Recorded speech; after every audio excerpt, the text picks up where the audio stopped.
This video will explain the access control options for the Micro IQ lock. The lock is shipped pre-programmed to a factory code, which should be replaced by a unique master code of your choice. The lock can also be controlled by a control key fob. A supervisor code can be added with the master code or the control key fob. A user code can be added with the supervisor code. In this example, multiple locks are controlled by the same single master code and supervisor code.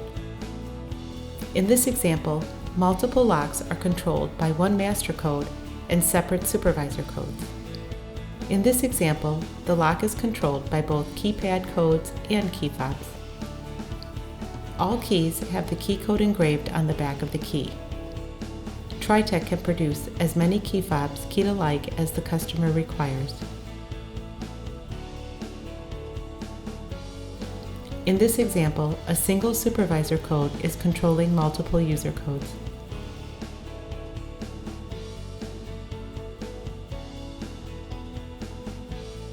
You can also have a supervisor code for each lock if desired.